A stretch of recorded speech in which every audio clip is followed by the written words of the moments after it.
નમસ્કાર, તમે જોઈ રહ્યા છો ચક્રવાત ન્યૂઝ. ત્યારે મહત્વપૂર્ણ સમાચારો સાથે હું છું નિકિતા. મહત્વપૂર્ણ સમાચારમાં આજે વાત કરશું. સરકારનો નવો જીએસટી દર 22 સપ્ટેમ્બરથી અમલમાં આવ્યો છે અને કેટલીક વસ્તુ પર જીએસટી શૂન્ય અને અન્ય વસ્તુ પર 5% કરવાના નિર્ણયને વેપારીઓ અને ગૃહિણીઓએ આવકાર્યો છે.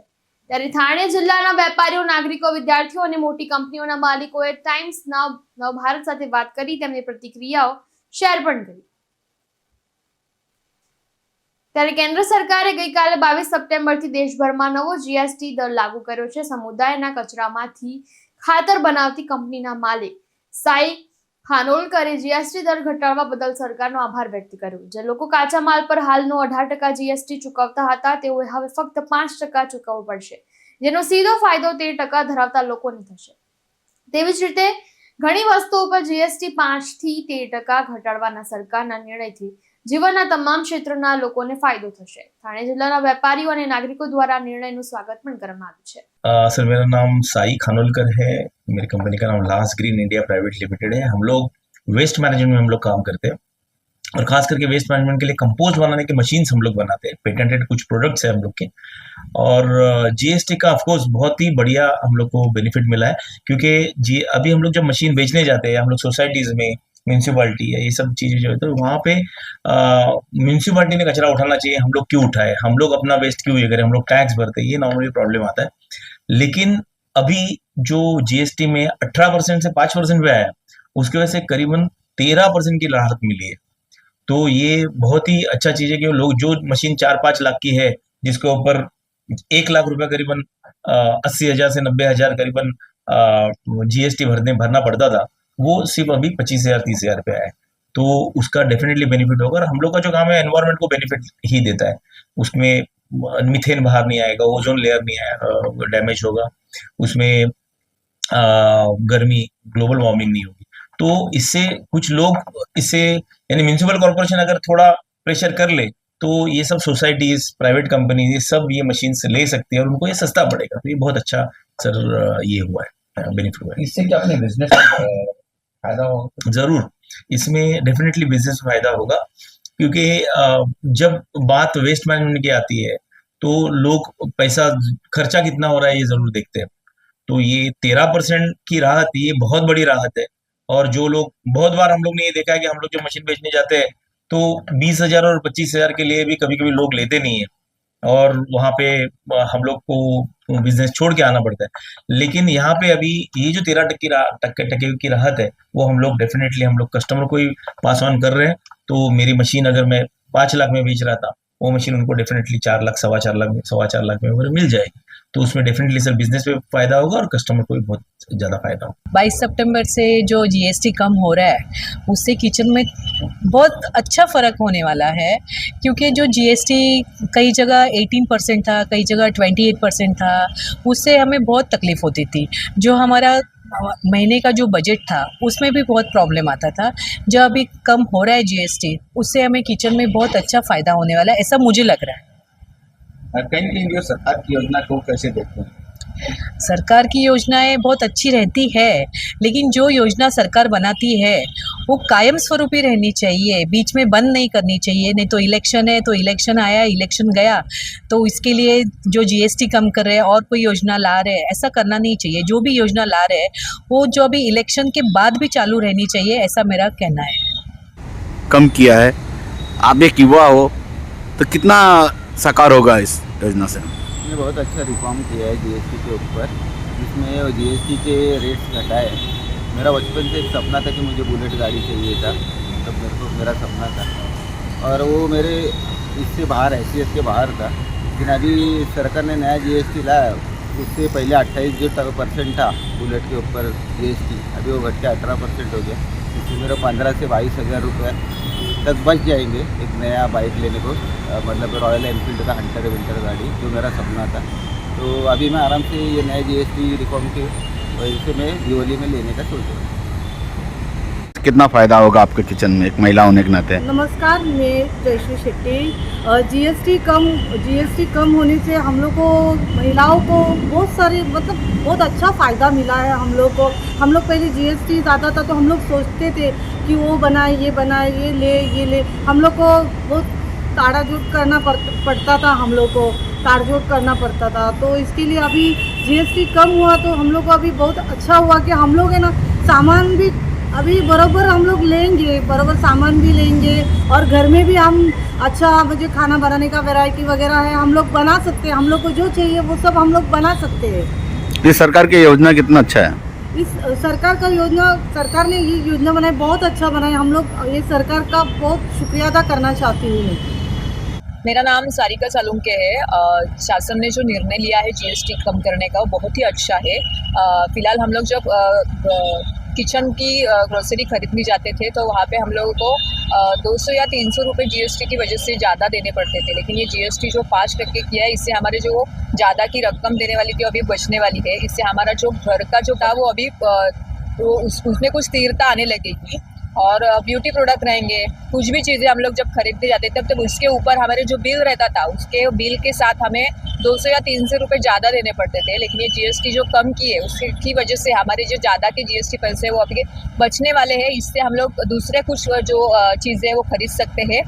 जीएसटी का निर्णय लिया है वो आगे भी ऐसे ही करना चाहिए। थोड़े दिन के बाद अगर उसमें बदलाव किया तो वापस से हमारा जो बजट है वो पूरा बिगड़ सकता है। ये जो स्टेप लिया है सरकार ने जीएसटी का रेट कम करके बहुत ही आइटम्स में, ये बहुत ही स्वागतार्ह है। ये हमारी इंडस्ट्री की बहुत वर्षों से मांग थी कि एक सुसूत्रीकरण करे, जैसे कि क्लासिफिकेशन में बहुत मिसमैच होता था, तो इसके कारण बहुत से लिटिगेशंस भी शायद कम होंगे। तो और ये जो एंड कंज्यूमर को रेट कम होगा, ये तो बहुत ही अच्छा काम किया है सरकार ने। इससे अपने कंपनी को क्या बढ़ावा मिल सकता है क्या? कंपनी के प्रोडक्शन में, मैन्युफैक्चरिंग, ओवरऑल इंडिया के मैन्युफैक्चरिंग सेक्टर में अच्छा प्रभाव पड़ेगा, क्योंकि हमको अभी भी मालूम है कि सरकार घोषणा करती है पर जब भी फाइन प्रिंट आता है तभी हम अटक जाते हैं। तो बाद में ही उनका एक्चुअल जो है हमारे इंडस्ट्री के डे टू डे वर्किंग में कैसा प्रभाव पड़ता है। पर साधारण हमारी अपेक्षा तो ये है कि सरकार की नीयत के हिसाब से तो हमको सहायता ही देनी है, तो उसका भी अच्छा ये नतीजा आएगा। और इंश्योरेंस के ऊपर भी सरकार ने जीएसटी 0 कर दी है, उसको आप कैसे देखते हैं और सरकार को किस तरह से मानते हैं? नहीं, औषधि पे और इंश्योरेंस पे 0% करके सरकार ने एक बहुत अच्छा स्टेप लिया है, क्योंकि अभी तो लाइफस्टाइल डिसीजेज इतने बढ़ गए हैं कि सभी लोग कुछ ना कुछ गोली खाते हैं। औषध का जो हाउस होल्ड के बजट में भी बहुत उसमें उसका परसेंटेज होता है।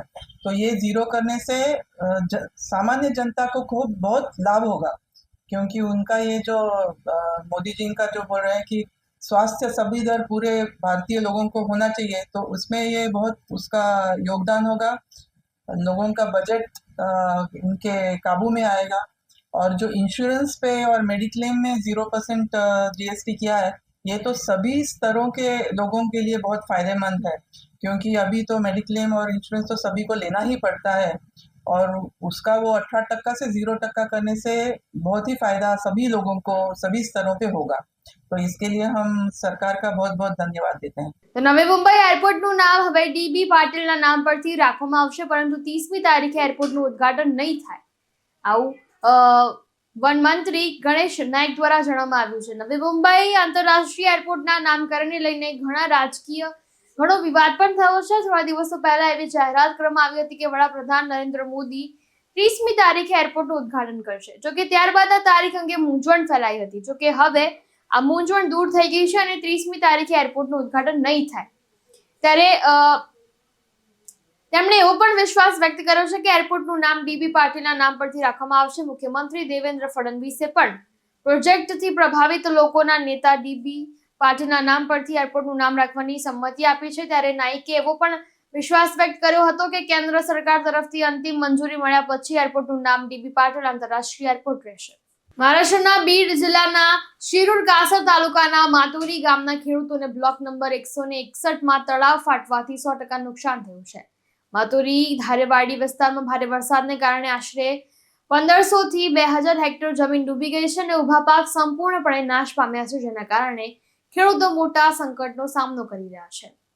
નાગપુરમાં કોલેજના કાર્યક્રમ દરમિયાન ખતરનાક કાર સ્ટન્ટના વિડીયો સામે આવ્યા છે. આ સ્ટન્ટ શહેરના GH રાયસોની એન્જિનિયરિંગ કોલેજ કેમ્પસમાં બન્યો હતો. વિડીયોમાં કાર ડ્રાઈવર સ્ટન્ટ કરતો સ્પષ્ટ દેખાય છે. આ સ્ટન્ટ ત્યાં હાજર વિદ્યાર્થીઓના જીવને જોખમમાં પણ મૂકી શકે છે. જો સ્ટન્ટ દરમિયાન કોઈ મોટો અકસ્માત થયો હોત તો શું થાય?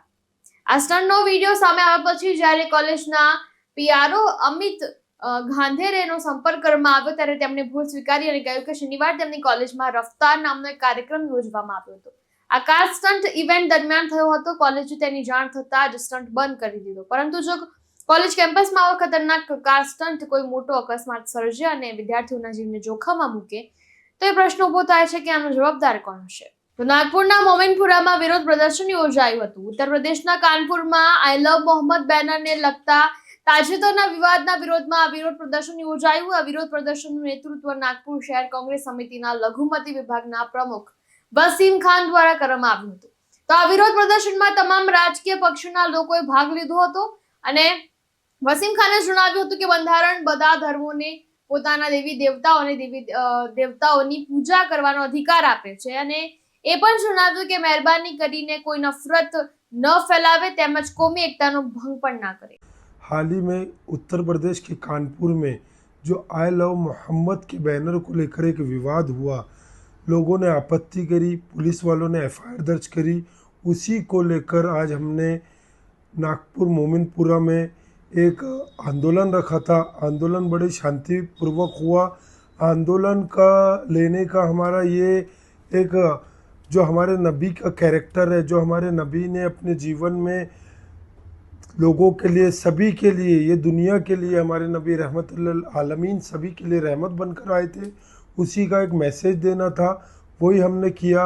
और आई लव मोहम्मद के नाम पर, बैनर के नाम पर अगर एफआईआर दर्ज होते हैं तो 100 एफआईआर हमारे नाम दर्ज करिए.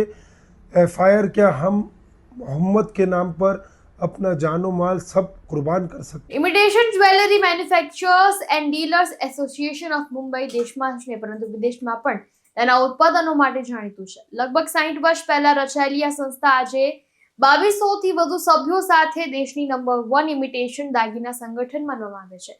આ વર્ષે નવી સમિતિ માટે ચૂંટણી મુંબઈમાં યોજાયેલી તેની વાર્ષિક સામાન્ય સભામાં યોજાઈ હતી. ખાસ વાત એ હતી કે આ ચૂંટણી કોઈ પણ વિરોધ વિના યોજાઈ હતી. કોંગ્રેસના ધારાસભ્ય અમીન પટેલ પણ આ પ્રસંગે હાજર રહ્યા હતા અને સંસ્થાની સિદ્ધિઓની પ્રશંસા કરી હતી.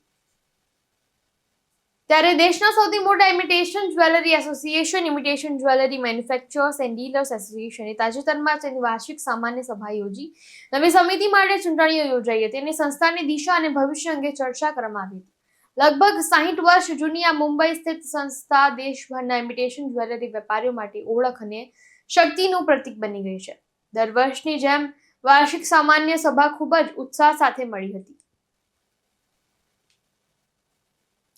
સપ્ટેમ્બર 2025માં યોજાયેલી વાર્ષિક સભામાં સમિતિએ સર્વાનુમતે અમર રહેજાન પ્રમુખ તરીકે ચૂંટ્યા અને સંસ્થા કહે છે કે તેની સાચી તાકાત તેના હજારો સભ્યોમાં રહેલી છે જેઓ સામાજિક કાર્ય સહિત સંસ્થા માટે અથાગ મહેનત કરે છે. ઇમિટેશન જ્વેલરી એસોસિએશન તેમના મતે સંસ્થાની તાકાત ફક્ત અમારા બધા સભ્યોને કારણે જ છે. આ જ કારણ છે કે ચૂંટણી પ્રક્રિયા દર વખતે કોઈ પણ વિરોધ વિના પૂર્ણ થાય છે તેવું જણાવવામાં આવ્યું અને આ સંસ્થા માત્ર રાષ્ટ્રીય સ્તરે જ નહીં પણ આંતરરાષ્ટ્રીય સ્તરે પણ ઓળખાય છે. આજે વિશ્વભરમાં ભારતમાંથી ઇમિટેશન જ્વેલરીના સૌથી મોટા નિકાસકાર આ સંસ્થા સાથે સંકળાયેલા વેપારીઓ છે. ત્યારે મુંબઈના પ્રખ્યાત સામાજિક કાર્યકર અને હીરાના વેપારી કિશોર મનિયાલે नवी समिति ने त्यानी निमणूक बदल अभिनंदन पाठव्या था. आज यहाँ की imitation jewellery dealer and manufacture association जो है उसके नए चेयरमैन हमारे नए प्रेसिडेंट अमर भाई और चेयरमैन अतुल भाई को और उनकी पूरी कमेटी आज यहाँ पे घोषित हुए. मैं उनको दिल की गहराइयों से बधाई देता हूँ और शुभकामनाएं देता हूँ.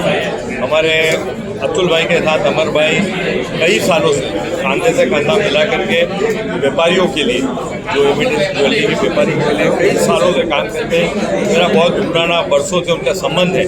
बहुत सारी मार्केट इस एरिया के अंदर है, अलग अलग ट्रेड के अलग अलग मार्केट है, मगर जो इमिटेशन ज्वेलरी मार्केट है वो बहुत फीका है और लोगों के काम का इनके दिल के अंदर भावना है. सिर्फ व्यापारियों के लिए नहीं, व्यापारी के लिए एक दूसरे के लिए काम करते हैं, मगर जो इनके वहाँ जो काम करने वाले जो लोग हैं उनके लिए भी इनका ट्रस्ट बहुत अच्छा काम करता है। मुझको बेहद खुशी है कि दोनों अमर और अतुल नाम ही इनका बहुत बड़ा है और उसी तरह से बड़ा काम करेंगे और इसका नाम इमिटेशन ज्वेलरी का जो एसोसिएशन है वो और बड़ा होगा। और हम लोगों की कोशिश है ये, अतुल भाई इस पर बहुत मेहनत करते हैं, अमर भाई भी मेहनत करते हैं, पूरी कमेटी मेहनत करती है कि जो इमिटेशन ज्वेलरी का मार्केट जो स्कैटर्ड है, जो फैला हुआ है, उसको एक बहुत बड़ा, इंडिया का सबसे बड़ा इमिटेशन ज्वेलरी का यहाँ पे बुलेशवर के अंदर हब बनाया जाए, जल्दी से हब बनाया जाए और उसके लिए ये कार्यरत है और बहुत जल्दी इनको कामयाबी मिलेगी। एक छोटा सवाल आपसे और कि 40-45 साल पहले जब मार्केट शुरू हुआ रहेगा तब काफ़ी कम दुकानें रही होंगी, 100 के आसपास। आज तकरीबन 2400-2500 के करीब दुकानें हो गई हैं। मैं उसके लिए जैसे ही कमेटी के न्यू मेंबर ने कहा कि वेल्थ के साथ साथ हेल्थ भी स्थानीय विधायक के तौर पे मेरा अभिप्राय देना चाहता हूँ। देखिए, इसमें ऐसा है कि मैं इनके बारे में और कमेटी के बारे में बोल सकता हूँ। कमेटी क्या काम करती है वो आपको अतुल भाई और अमर भाई बताएंगे। आप बताइए। मेरा परिचय बहुत एमएलए से था,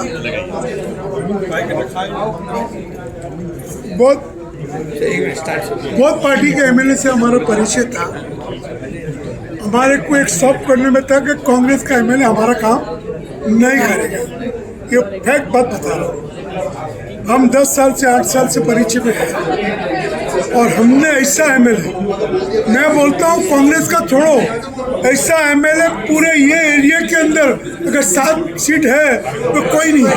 हम पार्टी की बात नहीं कर रहे, पार्टी की बात नहीं करते, हम अमीन पटेल की बात कर रहे हैं। हमारा विजन था कि हमको यहाँ पे चाइना जैसा हब बनाने का है, क्लस्टर डेवलपमेंट करने का है। इन्होंने बात हमारा पकड़ ली है। चतुर, मैं ऑलरेडी कमाटी पूरा एरिया को सक्सेस कर चुका हूँ। तू मेहनत कर और इनकी प्रेरणा से मेरे यहाँ पे 323 बिल्डिंग है जो करीबन 9 एकड़ में आती है। हम कोशिश करके आज तक 187 बिल्डिंग को कन्विंस करा चुके हैं कि हमको क्लस्टर में जाना है और रीडेवलपमेंट करना है। हाफ काम पहुँच गए हैं, हाफ काम विदिन 3-4 महीने में इनकी गाइडलाइन से मीटिंग करके हम पूरा करेंगे, ऐसी हमारी इच्छा है। रही हमारी एसोसिएशन की बात, एसोसिएशन स्टार्ट हुए 38 साल हुए, 130-140 मेंबर था। आज करीबन 2250 मेंबर है। कितने? 2250। छोटी एसोसिएशन नहीं बोली जाती। और हमारी एसोसिएशन के अंदर काम करने की कैपेसिटी, अच्छी शक्ति, अच्छे विचार और अच्छा सपोर्ट, पॉलिटिकल सपोर्ट बहुत मिल रहा है। इसके हिसाब से हम आगे बढ़ रहे हैं। सर, इतने साल आप रहे लगातार, क्या समस्या आज भी बनी हुई है इस आपके इस एसोसिएशन के लोगों? समस्या का कोई अंत नहीं है। व्यापारियों का वो कभी सेटिस्फेक्शन होता ही नहीं है।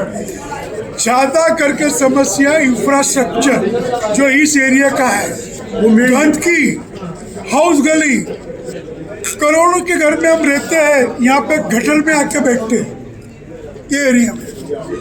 मैं आपको सही बताऊं, बारिश के टाइम पे गटर का पानी हमारे दुकान के सामने होता है और हम करोड़ के घर में रहते हैं।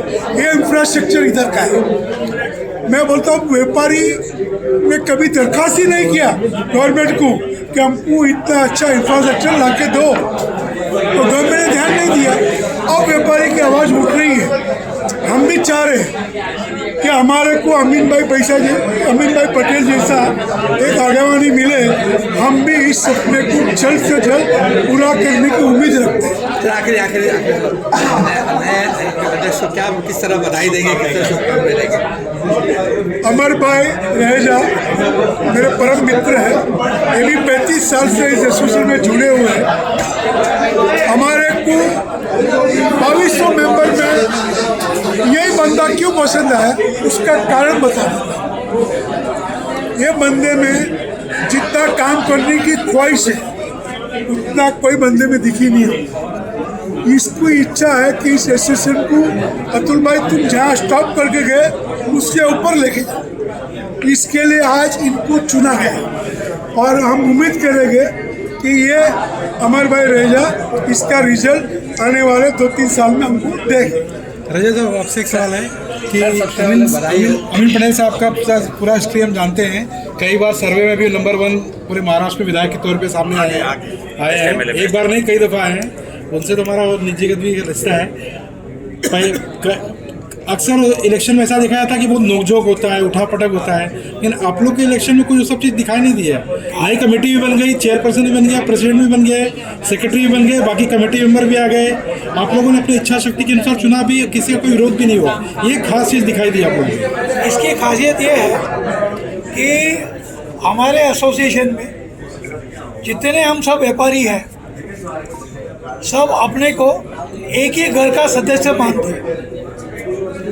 हमारे एसोसिएशन में आज तक 35 साल में कोई अपोजिशन हुई नहीं। अभी आपने देखा होगा, हमने भी जो अनाउंसमेंट किया, जो काम करने वाले बंदे हैं एसोसिएशन में, वो आगे आई, पद के लिए नहीं आई। हमारे एसोसिएशन में नहीं, हमारे पूरी मार्केट में पद की लालच किसी को नहीं है। सब काम जो करेंगे अपने अच्छे के लिए करेंगे, एसोसिएशन के लिए करेंगे, व्यापारियों के लिए करेंगे। और हमारे पास पार्टी वाले से लेके, हाथगाड़ी वाले से लेके, मुकादम से लेके, हमारी एक अकेली एसोसिएशन है। मैं दावे के साथ बोलूँगा और कॉलर ऊपर करके बोलूँगा कि हम सबका साथ देते हैं। कुछ नया विजन है आप लोग की कमेटी का, कुछ नया विजन लेके चल रहे हैं? नया विजन अभी जैसे हमारे भाई अमीन भाई पटेल आगे लेके जाएंगे। इन्होंने अभी प्रॉमिस किए है लैंडलॉर्ड को साथ में लेके आओ अगली इलेक्शन में, अगली एजीएम में। आप देखो क्या होता है। हम अपनी तरफ से इनके साथ कंधे में कंधा मिला के रहेंगे और हम भविष्य में चाहेंगे कि जो भी नवी पीढ़ी आवे हमारी, वो आके कॉर्पोरेट लेवल का काम करे। Thank you sir. फिर भी क्या और एक सेकंड हमारे को एक अपील करनी है इनकी पार्टी से। एमएलए बहुत हो गया, अबे एमपी का टिकट दो इनको। एमपी बात भाई 7 टाइम फेवर हुआ एमएलए, अब नहीं तो कब, अब नहीं तो कब लोकसभा का इनको अभी एमपी का टिकट मिलना ही चाहिए। अगर अभी एमपी का पहले तो बहुत बहुत बधाई मेरे दोस्त को, जो मेरा बहुत पुराना दोस्त है अमर रैजा को, इतनी बड़ी पदवी मिली है। और ये ऐसा एसोसिएशन है जो पूरे इंडिया में छाया हुआ है। इतना इनका बड़ा काम है। जो इमिटेशन ज्वेलरी बोलते हैं, आज चाइना नंबर 1 है और बॉम्बे सेकंड नंबर पे है। मुझे लगता है ये आगे चल के यही बंदा शायद चाइना को टक्कर दे देगा। ये भी कोई बड़ी बात नहीं है, लेकिन चाइना इतना बड़ा होने के बाद भी इसको टक्कर देने में इसमें क्षमता है। और मैं यही दुआ करूँगा कि ये बहुत आगे बढ़े और अपने एसोसिएशन को भी आगे बढ़ाए। તો ચંદ્રપુર સિંદેવાહી તાલુકાના ગઢબોરીમાં 8 વર્ષના છોકરા પર હુમલો કરનાર દીપડાને આખરે વન વિભાગે પકડી લીધો। દીપડાએ 2 દિવસ પહેલા પ્રશીલ માનકર નામના 8 વર્ષના છોકરાને તેના કાકાના ઘરેથી ઉપાડી લીધો હતો, જેના પરિણામે તેનું મોત નીપજ્યું હતું।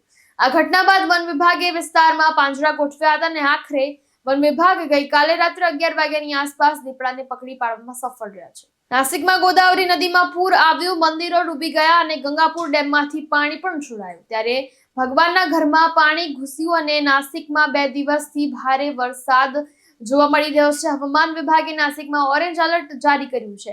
ત્યારે નાસિક જિલ્લા વહીવટી તંત્રે ગોદાવરી કિનારે રહેતા રહેવાસીઓને ચેતવણી આપી છે। પંચવટીમાં રામકુંડ, લક્ષ્મણકુંડ અને સીતાકુંડ ડૂબી ગયા અને ગોદાવરીમાં પાણી જ થઈ ગયું અને ભગવાન હનુમાનના શિખર સુધી પણ આ પાણી પહોંચ્યું। સતીશ સોની સાથે ચક્રવાત ન્યૂઝ મહારાષ્ટ્ર। તો ત્યારે બસ સમાચારમાં આટલું, વધુ સમાચારો માટે જોતા રહો ચક્રવાત ન્યૂઝ।